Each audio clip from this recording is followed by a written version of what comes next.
नमस्कार, मैं हूं नारायण शर्मा और आप देख रहे हैं AINS न्यूज 24 चैनल। अब खबरें विस्तार से। जनता कांग्रेस छत्तीसगढ़ में रहे और रायपुर दक्षिण विधानसभा से चुनाव लड़ने वाले योगेश तिवारी ने आज भारतीय जनता पार्टी का दामन थाम लिया। उन्होंने पूर्व मुख्यमंत्री डॉक्टर रमन सिंह की उपस्थिति में एक समारोह में भारतीय जनता पार्टी में प्रवेश किया। ऐसे कयास भी लगाए जा रहे हैं कि योगेश तिवारी बेमेतरह से प्रत्याशी बनाए जा सकते हैं। भाजपा प्रवेश में योगेश तिवारी के साथ अन्य कार्यकर्ता भी शामिल रहे।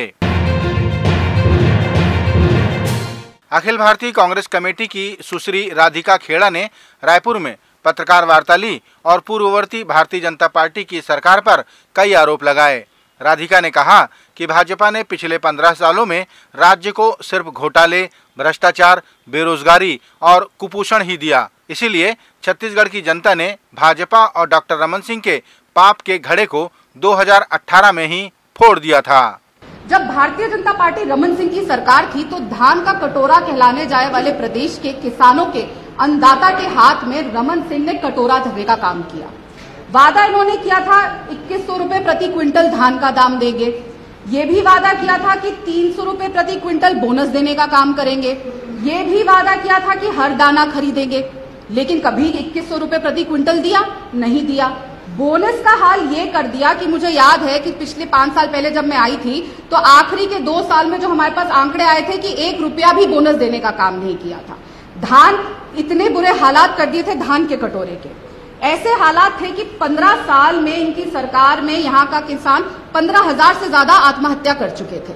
और हालात आप छोड़िए, नमक जले पे नमक छिड़कना जो होता है ना, इनके मंत्री रमन सिंह साहब के मंत्री ऐसा कहते थे, अजी किसान तो शराबी है इसलिए आत्महत्या कर रहा है। जो कर्ज के नीचे आ रहा है, आप उसका धान नहीं खरीद रहे हो, उसको MSP नहीं दे रहे हो, बोनस नहीं दे रहे हो, उसकी बात नहीं करते थे, पर हमारे किसान को शराबी कहने का काम करते थे।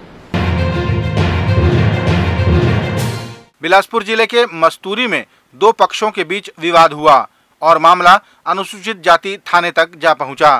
थाने पहुंचे एक पक्ष ने दूसरे पक्ष पर मारपीट करने, जाति सूचक गालियां देने और धमकी देने का आरोप लगाया। पीड़ित पक्ष बड़ी संख्या में थाने पहुंचा और शिकायत दर्ज कराते हुए उचित कार्रवाई की मांग की।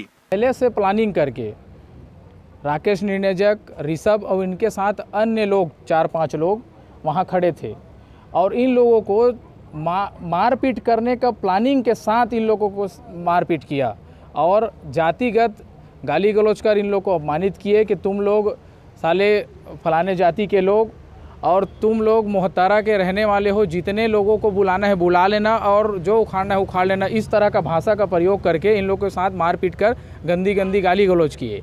आज हम लोग अजाक थाने में अपनी बात रखने आए और यहाँ के थाना प्रभारी को अपनी आप बीती बताई। थाना प्रभारी जी का कहना है कि अपन लोग जांच में जो भी दोषी है उनके ऊपर उचित कार्रवाई करेंगे। अनुसूचित जाति थाने के मुंशी ने बताया कि इस मामले को लेकर मस्तूरी थाने में दोनों पक्षों की शिकायत दर्ज है, लेकिन एक पक्ष ने अजाक थाने में जाति सूचक टिप्पणियों को लेकर शिकायत दर्ज कराई है। मस्तूरी से ग्राम मोहतरा से करीब 150 ग्रामीण आए, एक आवेदन दिए DSP साहब के समक्ष पेश होकर के कि जिसमें उन दोनों आवेदक अनावेदक के विरुद्ध काउंटर केस अपराध दर्ज है थाना मस्तूरी में। लेकिन एक आवेदकगण एक पक्ष के जातिगत गाली देने के संबंध पर एक आवेदन प्रस्तुत किए हैं, जिस आवेदन को DSP साहब के द्वारा लिया गया है, जांच में रखा गया है, अग्रिम जांच कार्रवाई की जाती है। छत्तीसगढ़ के मुख्यमंत्री ने आज सुगम महाविद्यालय योजना के अंतर्गत युवा मितान परिवहन योजना का शुभारंभ किया। इस योजना के अंतर्गत शासकीय महाविद्यालय व विश्वविद्यालय में अध्ययनरत विद्यार्थियों को निःशुल्क बस सेवा प्रदान की जाएगी।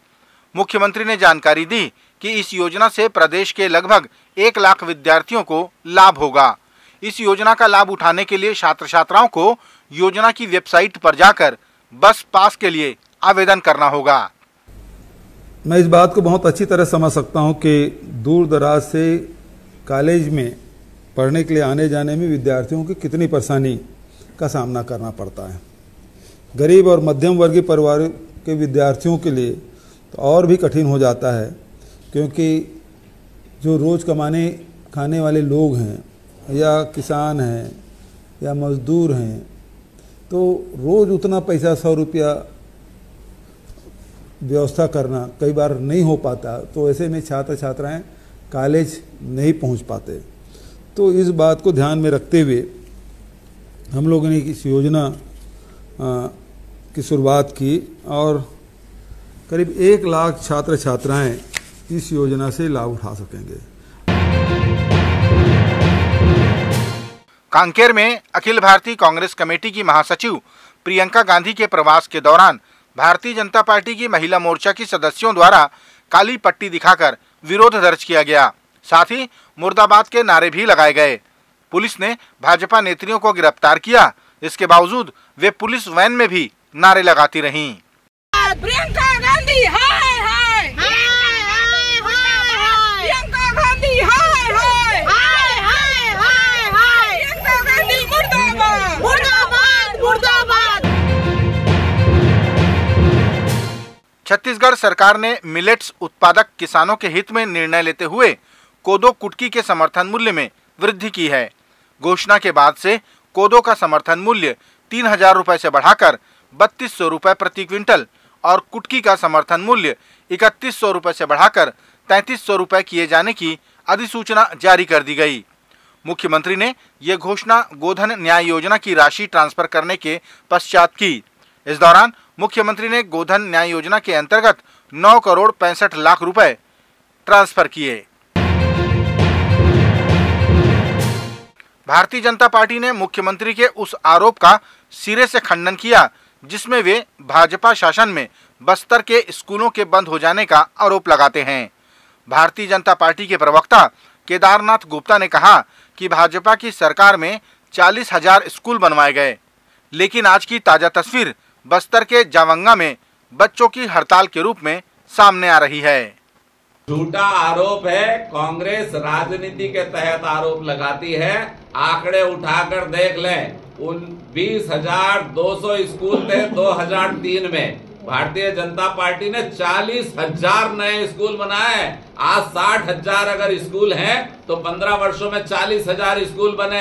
ये तो सिगुफा छोड़ते हैं। एक स्कूल का नाम बताए जो बंद रहा हो और इन्होंने चालू किया हो। ये राजनीति करना बंद करें। शिक्षा व्यवस्था को जो डॉक्टर रमन सिंह सरकार ने आगे बढ़ाया था, कम से कम उसी को अपना ले, उसी को सुसज्जित कर ले, पर वो भी ये नहीं कर पा रहे। जावंगा जाकर देखिए, बच्चे हड़ताल पर बैठे, उसका भी वीडियो है मेरे पास। ये थे आज के प्रमुख समाचार। आप देख रहे थे हमारा लोकप्रिय यूट्यूब चैनल AINS न्यूज़ 24। अब हमें इजाज़त दीजिए। कल तक रोजाना की ताज़ा खबरों के लिए आप देखते रहिए हमारा लोकप्रिय यूट्यूब चैनल। हमारे यूट्यूब चैनल को लाइक, सब्सक्राइब और बेल आइकन के बटन को दबाना ना भूलें। नमस्कार।